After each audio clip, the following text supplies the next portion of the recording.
And now we'll go straight on to Beatrice Orchard, who's Head of Policy, Campaigns and Research, and Hannah Faulkner, who's Head of Rough Sleeping Services at St Mungo's. Hi everybody, thanks Tia. Hope everyone can hear me. And thanks very much to the organisers for inviting us to be part of today's conference. I'm going to talk through the first few slides and then hand over to my colleague Hannah, and then I'll come back for some conclusions before the end of our presentation. So just very briefly to kick us off, I just wanted to talk about St Mungo's. For those of you who might not know us, we're a homelessness charity and a housing association. Sorry, just waiting for the slide to move. Maybe there's a slight delay. Hopefully it will get there. Yeah, we're a housing association, homelessness charity, there we go, working with around 30,000 people every year across about 300 services, mostly located in the southeast, southwest of England and in London. Very many of our services are heavily focused on people sleeping rough, although we do also work with others vulnerable to homelessness in the widest sense.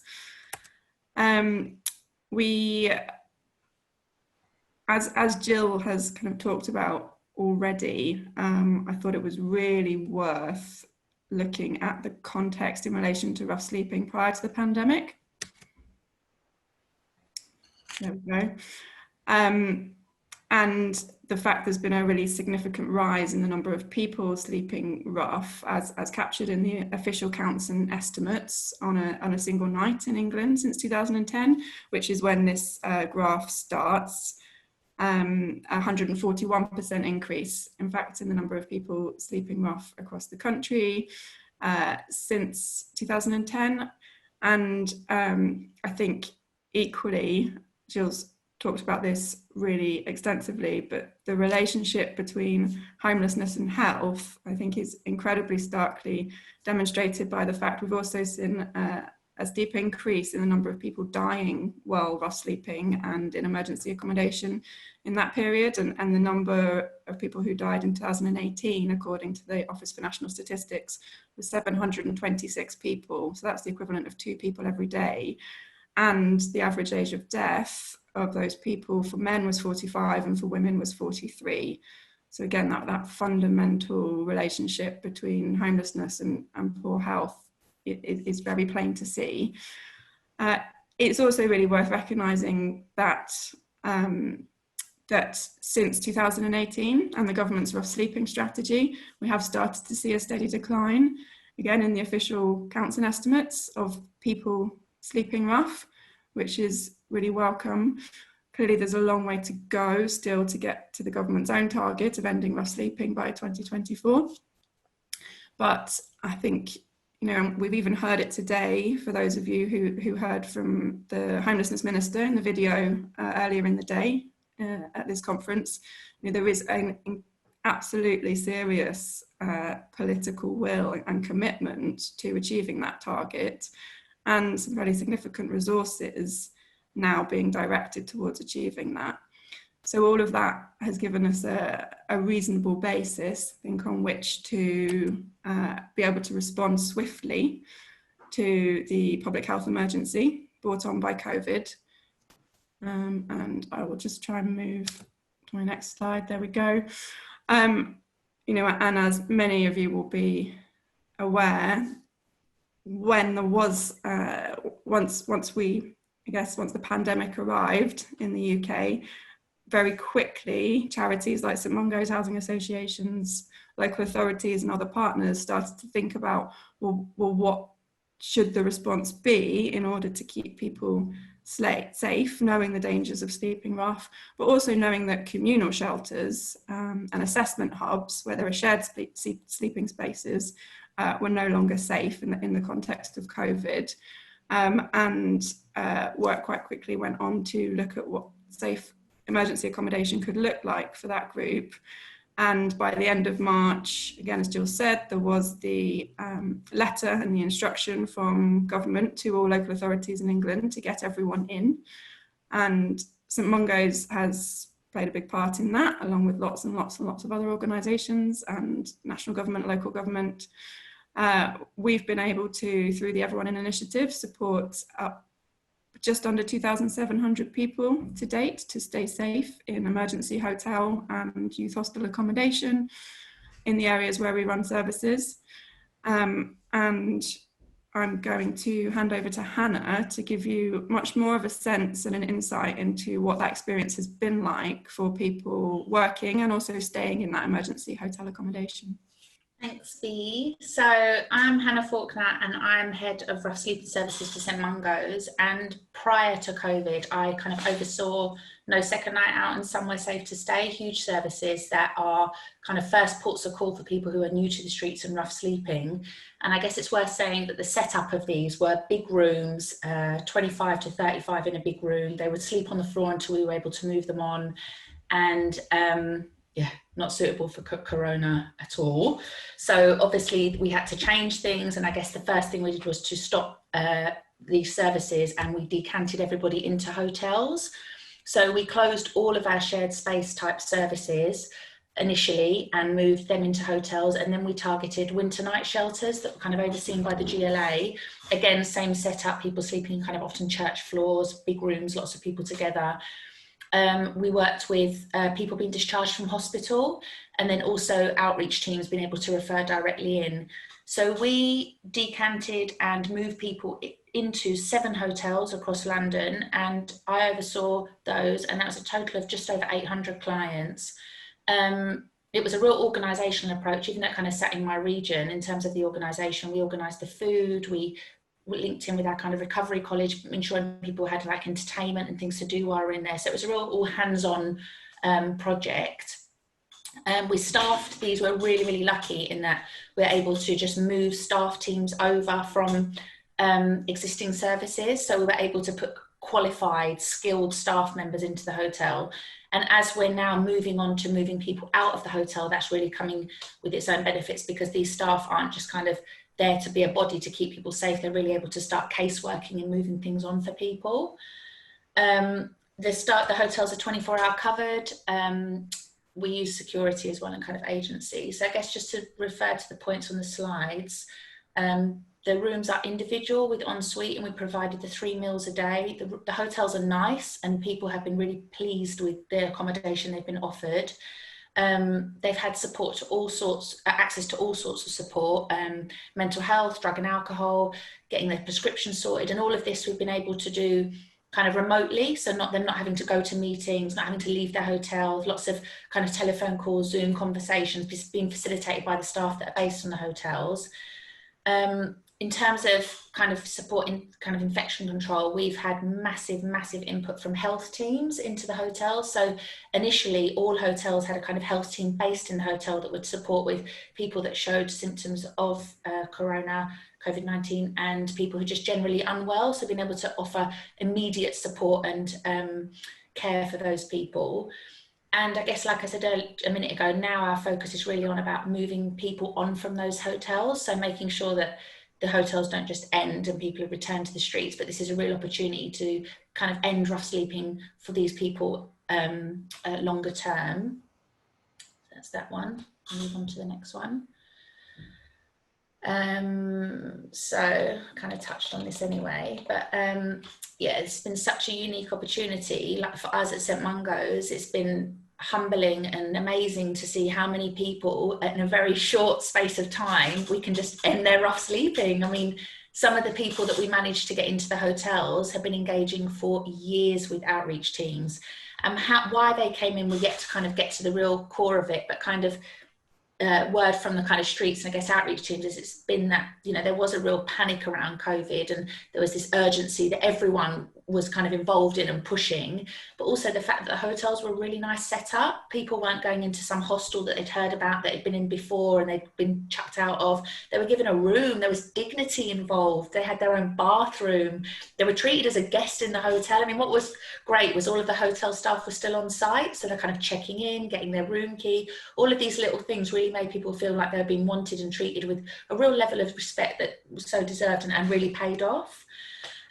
We've had interestingly, really low infection rate in the hotels. Just last week, we tested one of our hotels of 150 clients and nobody came back positive. We've really managed to keep people in their rooms, isolated, safe, well. Yeah, it's been great. Even within staff, we've kept bubbles quite small. So whilst it's been really tempting to everyone to go and visit and see things, we've just kept those bubbles small so that we can keep people as safe as possible.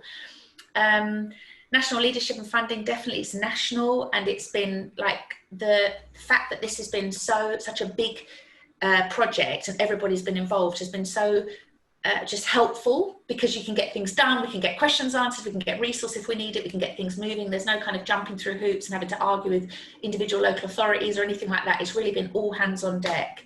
And the positive local partnerships, again, I mentioned before, around the kind of drug and alcohol and things like that, has been brilliant. People have been so willing to help, like really wanting to be involved, which has been great for the clients that have been in the hotels. I guess just locally, and kind of some things that I wanted to flag about positives in terms of the clients. Some of the clients that we moved in, I think there was 300 in total, came from the winter night shelters that I mentioned. And this is a fantastic resource for people, but there's no, they don't have the capacity to be able to do thorough assessments with people and kind of offer ongoing support. It really is just a night of accommodation, so you're off the streets. And some of these clients will just go through that circle month after month, year after year. So coming into the hotel is meant for the first time they've been able to engage in real specialist advice and support, particularly immigration support, which is this quite large cohort of these clients. So for them, it's been a real positive move, and being able to access that support has been brilliant. I think it's really worth saying as well that this could not have happened without volunteers. They have played such a crucial role in these hotels running. You know, simple things like when lunch is served, we can't just put it all out in reception and people come along and help it. We have to deliver it to each room. We can't have people all together. And that can take 2 hours in a 150-bed hotel. So having volunteers on hand that they can do that real practical stuff, and being able to check in on people when they knock on the door, delivering the food, doing a bit of a welfare check, has meant that the staff that are there from the other services have really been able to focus on the casework and the kind of nitty-gritty of people's move on. And I guess another really important point is that because it has been such a big project, a mass, all hands on deck kind of move, it's meant that the move on and the kind of responsibility of the client's move on and ending their rough sleeping didn't just sit with the caseworker that had picked it up. It's become much more of a bigger project. So the GLA, MHCLG, everyone's really interested and supportive in creating move on for all of these clients and taking responsibility for them. You know, if I look back to before this, I'd have one caseworker with 15 clients and they'd be chasing one PRS property that they found on Rightmove. Now the whole private rented sector housing is being completely coordinated from the GLA centrally, and for us it's just fantastic that we're not wasting our time chasing those little moves, but it's much more everyone's taking their part and taking responsibility, which has been great. Next slide. Just around some challenges. So, I mean, there's an ongoing need for emergency accommodation. The services that I oversaw, like I said, were no second night or somewhere safe to stay. This is where outreach would take people once they found them on the streets. They don't exist anymore. And whilst we can still refer some people into the hotel, the numbers that we're able to offer are very small in comparison to the need of the flow of the people on the streets. People continue to arrive on the streets. Furloughs stopping, people are losing accommodation, families are breaking up. There's a continuous stream of people, and we need an option of what we're going to do longer term now that we can't offer these shared spaces. And I guess just in terms of moving people on from the hotels, it's great we've got everybody in, but where do they go? Private rented sector, housing from kind of local authorities, it's kind of textbook, we can refer, they can go on a waiting list. But people with no recourse to public funds, very, very limited. In fact, yeah, it's really difficult to move these people out. And specific housing, kind of a women-only accommodation, domestic services, things that are really tailored to people's support needs. It's kind of worth flagging as well that one cohort that we've kind of identified in our hotels is this work-ready cohort. So this cohort of people that we believe are ready for work, but will only be eligible for some sort of housing if they're in work. And this is quite new for us. We haven't really worked with this cohort before. We would often refer out to services. And whilst it's exciting and we're taking the challenge on, it does pose a lot of issues as well. What kind of work do we find people? If their housing is based on their work, there's a lot of 0-hour contracts, there's not a lot of work out there. So again, I guess we're just being very mindful. This is quite yeah, we're not quite sure how this is going to go with this cohort, and being careful that we make sure that we don't want to set someone up to fail, basically. I think it's worth just saying as well that whilst clients moved into the hotels and incidents initially were really low, people were really settled, you know, it's tough on their mental health being in these hotels as well. And we've had to spend a lot of our time kind of really looking at how we can support clients with this isolation. There is a community on the streets, they're with their friends, they can access soup kitchens, they know where to go for blah, blah, you know, for checking in with people and their social contact. And for a lot of these people, being in a hotel room in front of a TV for 22, 23 hours a day, it's been quite grim. And whilst we've tried to kind of, you know, Crisis have been great at donating smartphones and getting people on courses and stuff, it's not the same, as we all know from working from home and being isolated, it's not the same as having that one-to-one contact.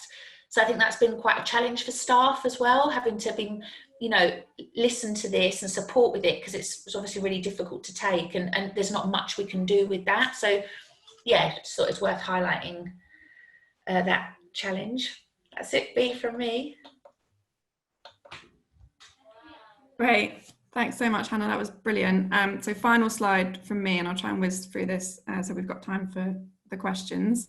But really, this is about our recommendations then as St Mungo's to government in order to try and address some of those challenges that Hannah was talking about, to really sustain the achievements that we've seen in relation to our sleeping during the pandemic.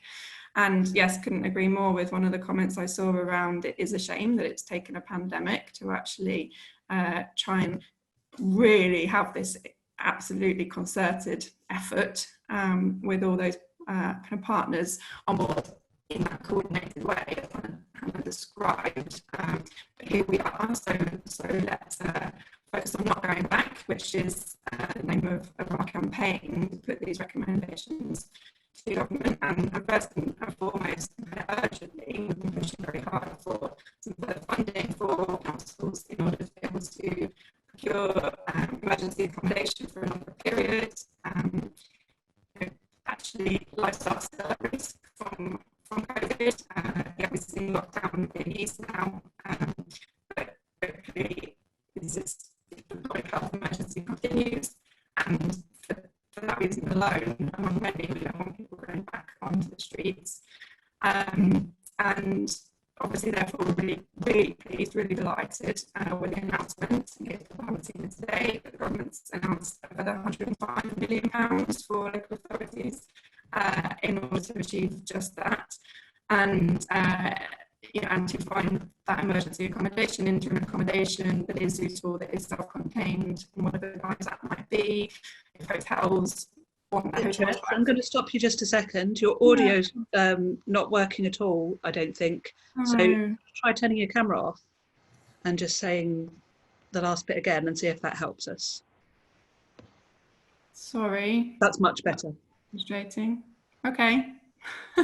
Yeah, just stop me if you can't hear me again, sorry. So I don't know where I got to, but I just wanted to say that we were really delighted with the announcement from government today of a further £105 million from government for local authorities to help them procure that emergency accommodation, interim accommodation that is suitable, that is self-contained for a longer period, to provide hopefully more breathing space in order for teams to do the work to support people to move on to longer term alternatives, and to recognise the fact that we haven't got the night shelters, the assessment hubs, just as Hannah talked about. Clearly we do want to see further action to support that group with no recourse or no access to benefits due to their immigration status, because otherwise options are so incredibly limited, and that is a group that is at significant risk of returning to the street and not finding a longer term solution. We need further time to support people with that specialist immigration advice, with employment support, And that does require some flexibility around those current restrictions they face in relation to accessing housing benefit and other income support to meet basic needs. And really importantly, St Mungo's has campaigned for a long time to go back to a dedicated long-term funding programme for housing-related support, to pay not just for the accommodation, but for that real wraparound support, like supported accommodation provides, like Housing First, or lower intensity floating tenancy support to people in their own homes, so they can actually hang on to that accommodation. And there'll be many people moving on from the hotels with support needs that will need that. But those services also prevent homelessness and rough sleeping in the first place. And those services have faced a £1 billion cut since 2008 because of cuts to local government budgets. So further increase. Some of that is coming through from the government, which is great in the new Move On accommodation programme, but we need to get back to those levels that we had previously. And then finally, we'd like to see a further increase in housing benefit and a lift of the overall benefit cap, so that housing benefit does better line up with the cost of renting accommodation in the private sector. Again, this is about helping people move into private rented accommodation, but also preventing homelessness in the first place. And it's been great. We've had one increase since the pandemic in local housing allowance rates. So they're now slightly better in line than they were with average rents, but there's more to do in that sense.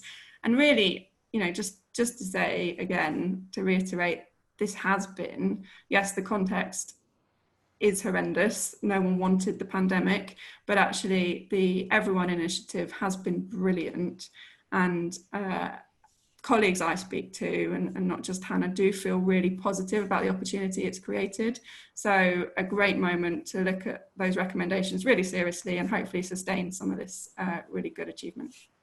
Thank you very much, Beatrice. That leads us very nicely into what hopefully is coming up as another poll around how confident are you that rough sleeping can be ended after the Everyone In initiative? Are you very confident, neutral, or not confident at all? If you'd all like to vote, I'd be very interested to know your outcome.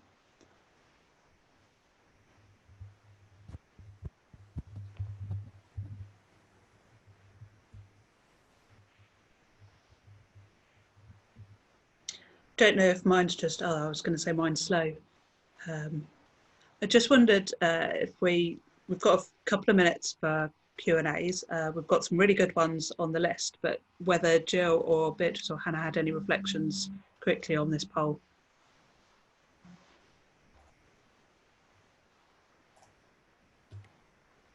Just to say that, yeah, I'm not terribly surprised that the majority, although only slightly, has come back to say not confident at all.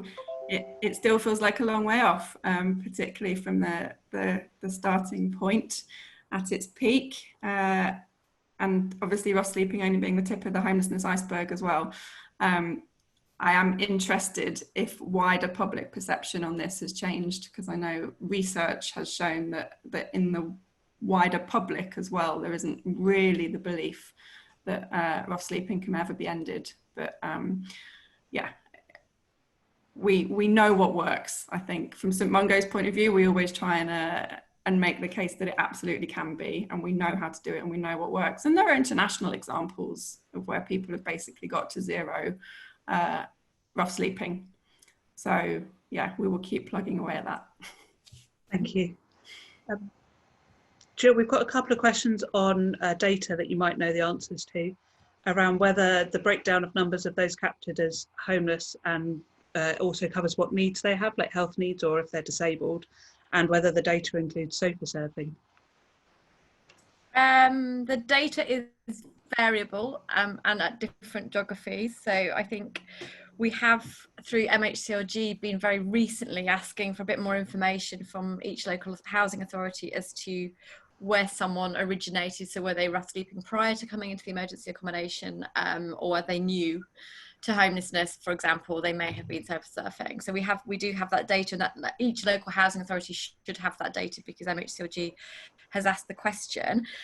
We have at a national level asked some questions around health and care, but what I would say is that the way in which that is answered by local housing authorities is hugely variable.